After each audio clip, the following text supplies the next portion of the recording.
Yang kedua berhubungan dengan masalah adab dan tata krama pakaian dalam Islam adalah kita dianjurkan menggunakan pakaian yang tidak diikuti dengan syuhrah atau tabzir. Apa itu syuhrah? Syuhrah itu sesuatu yang terlalu menyolok sehingga membuat orang jadi menilai negatif. Warna yang terlalu menyolok, terlalu banyak manik-maniknya, terlalu pokoknya begitu orang lihat langsung ya orang menilai, kalau bukan baik buruk. Itu namanya pakaian syuhrah. Nabi SAW melarang kita menggunakan pakaian syuhrah. Mungkin diantara pakaian syuhrah orang kadang-kadang pakai, karena itu ada teman-teman di Jogja buat kaos ditulis macam-macam kata-kata besar-besar atau gambar. Kadang-kadang subhanallah gambarnya tidak baik sekali. Gambar sampai pada tingkat kemaluan laki-laki, kemaluan perempuan yang tidak masuk di akal gitu. Lalu dipakai masuk masjid sholat. Yang di belakang sholat baca tulisannya, bukan baca Al-Fatihah. Ini termasuk libasus syuhrah, nggak boleh. Pakaian yang berlebihan yang bisa menarik pandangan orang, bisa menilai paling dominan adalah negatif kepada kita. Juga tabzir. Apa itu tabzir? Terlalu berlebihan dari membelinya. Dia bisa beli sebenarnya baju yang sama cukup dengan 50.000, tapi enggak. Dia pergi ke satu toko yang merek 50 juta. Untuk apa 50 juta? Apa bedanya ikhwas sekalian dan akhwat, saya ingin tanya, antara baju 50 juta dengan 50.000, bedanya apa? Kemasan dan kiasan duniawi. Kalau sudah dipakai, nggak ada orang tanya 50.000 atau 50 juta baju kamu. Tapi kadang-kadang kita tertarik dengan, oh ini harus mereknya Boss, harus mereknya ini, harus mereknya itu. Saya subhanallah beberapa waktu lalu ya sempat nemanin salah satu seorang tamu saya, kemudian mampir salah satu mall di Jakarta gitu, kebetulan mampir. Ada satu toko, saya nggak usah sebutin mereknya, tapi merek-merek yang terkenal lah. Masuk di situ. Tidak sengaja teman saya ini tanya, berapa harganya jaket? Jaket biasa gitu. 55 juta pak. Berapa pak? 55 juta, diulangi lagi sama dia.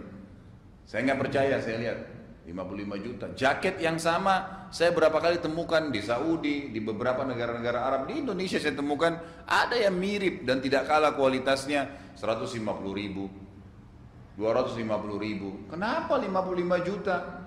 Itu bisa bangun masjid di Irian loh. 55 juta itu bangunin musola, orang bisa sholat 20-30 orang saf. Amal jariah yang luar biasa. Ada apa beli jaket 50 juta? Tapi itu terjadi. Di beberapa pengajian saya dengar informasi ibu-ibunya bangga dengan pakai tas dari kulit buaya lah, dari kulit ular lah, dari kulit apalah. Harganya 200 juta, 150 juta. Untuk apa? Mau diapain tas itu? Tabzir, nggak boleh. Kenapa kalau pakai yang tidak bermerek, kenapa? Oh diketawai sama teman, biarin dia ketawa. Dia mau ketawa, silahkan ketawa. Kenapa? Enggak ada masalah buat saya. Tapi kita di sini la ifrat wala tafrit. Apa maksudnya? Kita tidak boleh juga pelit, tidak boleh juga tabzir. Enggak boleh dua-duanya. Tidak boleh juga kita punya kemampuan beli baju, tapi kita enggak mau beli, dibiarin bajunya tua terus. Enggak boleh dalam Islam. Tidak boleh ifrat, tidak boleh tafrit, tidak boleh terlalu pelit. Pelit masuk dalam bab pelit bakhil, tidak boleh juga tabzir, mubazir, berlebihan. Kita berada di tengah-tengahnya. Pakai baju yang bagus, iya, yang layak. Pakai. Nabi SAW menggunakan kain katun dari Yaman. Nabi SAW memiliki kuda tunggangan yang terbaik di Jazirah Arab. Nabi SAW juga menggunakan wangi-wangian dari negeri Syam di tubuh beliau SAW. Ya. Nabi SAW menyukai ya hal-hal yang baik. Wangi-wangian, ya, penampilan yang rapi. Dalam riwayat Bukhari dikatakan pernah satu malam Nabi SAW keluar, kata Ubay bin Ka'ab radhiyallahu anhu, pada saat itu bulan purnama yang sangat terang. Lalu Nabi SAW keluar menggunakan jubah berwarna hitam yang ada bintik-bintik, ada garis-garis hitamnya. Kemudian beliau menyisir dengan rapi rambutnya ke belakang. Dan kata Ubay bin Ka'ab, sebelum Nabi SAW keluar saya lihat ke bulan, saya kagum dengan bulan karena luar biasa terangnya dan menarik sekali untuk dilihat gitu. Waktu Nabi SAW keluar dengan rapi, dengan wangi gitu kan, dengan pakaian yang bagus, saya lihat ke Nabi SAW, maka saya temukan Nabi SAW lebih indah daripada bulan itu. Kita disuruh berpenampilan yang rapi, bersih, kopiahnya yang bersih, baju kokonya yang bersih, jilbabnya akhwat kita yang bersih, tapi tidak ada tabzir dan tidak ada bakhil. Enggak berada, enggak pelit, enggak berlebihan. Kita boleh nikmati. Itu dianjurkan dalam agama Islam.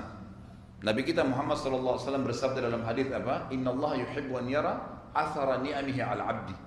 Allah sangat suka melihat bekas nikmatnya pada hambanya. Tapi dalam koridor tadi, la ifrat wa la tafrid. Tidak bakhil, tidak juga berlebihan.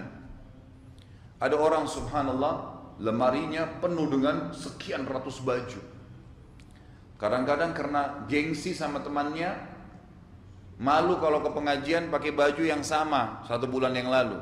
Sekali pakai buang 500.000, nggak pernah dipakai lagi. Nanti saya dilihat sama teman saya. Kenapa kalau dilihat? Anda kalau lihat di YouTube mungkin baju saya sudah sering saya tampil, nggak apa-apa.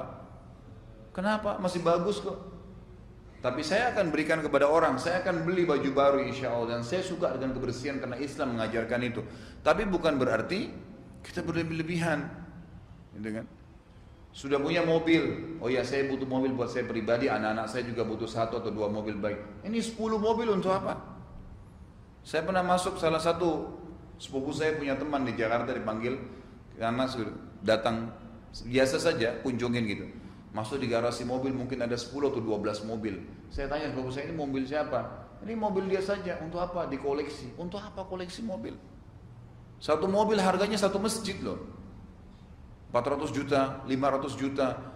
Saya tahu, saya lihat dengan mata kepala saya masuk ke hutan-hutan di Irian Bapak Ibu sekalian, demi Allah, saya masuk, mereka nangis minta dibangunin masjid. Enggak ada duitnya mau bangun masjid.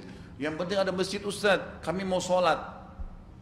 Yang mu'allafnya, yang pendatangnya banyak. Di pelosok-pelosok, di Kalimantan begitu, di mana-mana. Butuh di Sulawesi, yang tempat-tempat saya datangin luar biasa gitu.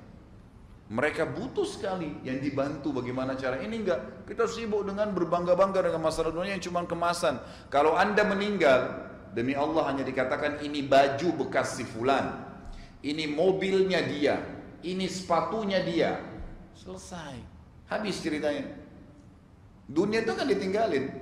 Enggak ada ceritanya baju kita yang mahal, sepatu kita yang mahal, yang bermerek akan dibawa ke kuburan pinang lahat. Mau dikubur sama-sama? Enggak mungkin.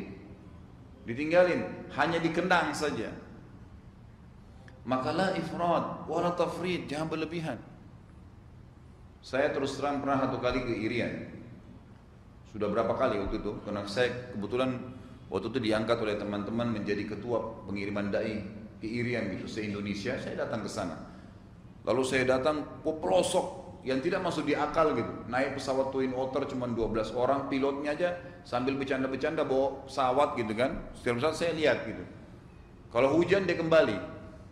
Kalau enggak dia kembali lagi ke hutan gitu. Lalu saya sampai ke pedalaman-pedalaman yang tidak bisa dijangkau kecuali dengan pesawat-pesawat kecil ini ataupun dengan kapal-kapal yang datang sebulan sekali gitu. Saya dikagetkan dengan waktu saya mulai dakwah di sana, saya tinggal di kampung ini 2 minggu, di sini seminggu, di sana 3 minggu, pindah-pindah berapa lama saya pindah-pindah gitu. Tunggu speedboat atau kapal datang baru kami numpang lagi ke sana gitu. Saya terus terang waktu itu ya berpikir siapa ya umat Islam yang bisa sampai ke sini. Sampai waktu saya mau tinggalin kampung itu nangis, Ustaz siapa ya dai bisa datang ke sini gitu. Kayak tadi saya bilang mereka berharap ada yang bangun masjid nyumbang gitu.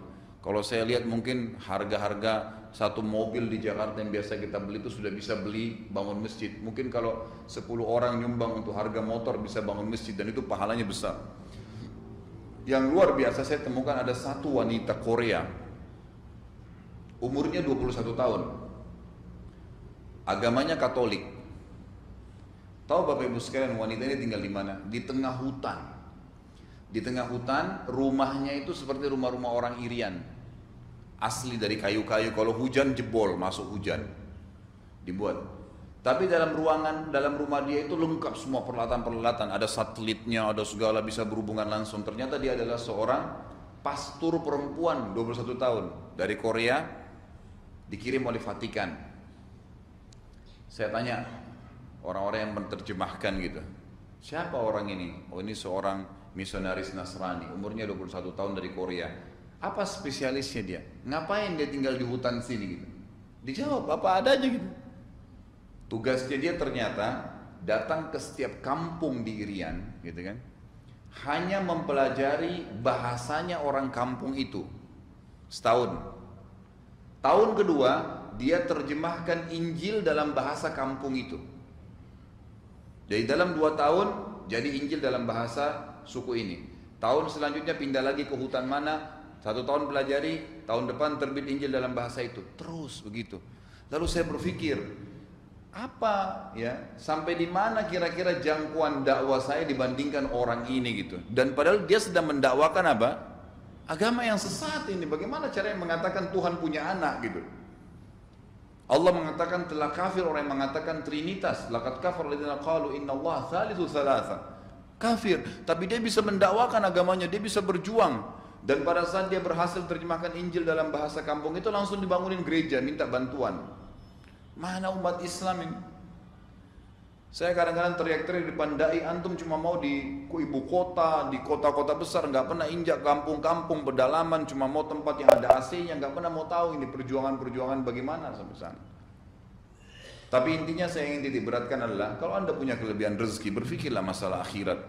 Jangan cuma tabdzir dengan urusan dunia, bersaing dengan masalah sepatu mereknya apa, dengan tas, dengan perhiasan, dengan segala-galanya gitu. Saya lihat salah satu paman saya, waktu saya pertama ketemu masih mahasiswa gitu, beliau bawa kotak waktu lagi umroh. Itu kotaknya penuh dengan cincin, batu ini, batu itu, mungkin ada 30 biji gitu. Dibuka. Dia bilang sama saya, tahu harganya ini berapa? Saya nggak tahu. Memang saya nggak pernah berpikiran dengan cincin-cincin dan batu ini. Ini 50 juta, ini 70 juta, ini sekian juta. Cincin, untuk apa? Ditaruh di jari, selesai, 70 juta. 70 juta saudaraku buat Al-Quran, beli buku agama, bagi kepada umat Islam, bantu fakir miskin dekat kita, sumbang bangun anak yatim, amal jariah buat anda. Untuk apa cincin 70 juta, 100 juta? Ternyata apa? Saya tanya, untuk apa gunanya paman? Oh, gunanya ini kalau ketemu sama orang-orang level kaya-kaya, maka semua pakai. Nanti dari situ minumnya pun ada caranya, cincinnya dihadapkan dengan gelasnya gitu kan, supaya orang tahu oh, ini cincin merek ini, atau ini cincin batunya ini, dan seterusnya. Subhanal Khaliq gitu. Orang berpikir di urusan dunia ini betul-betul seperti orang yang tidak bisa lepas darinya. Saya sering sampaikan di pengajian, kalau orang punya berlian, ya, berlian seperti bola pingpong, kaya nggak? Kalau orang tahu permata pasti orang bilang kaya ya. Baik kalau seperti bola basket, ada orang punya berlian seperti bola basket, kaya nggak? Contoh perhiasan, kita katakan kaya. Ada orang punya tanah 1000 kali 1000 meter di Menteng, kaya nggak? Baik, sekarang anggap di depan mata kita berlian tadi, kita akan katakan luar biasa. Ada orang punya mobil Ferrari, mobil apalah yang mahal-mahal semua, ada Hammer, sekian miliar depan mata kita, kita akan anggap wah ini luar biasa, mahal.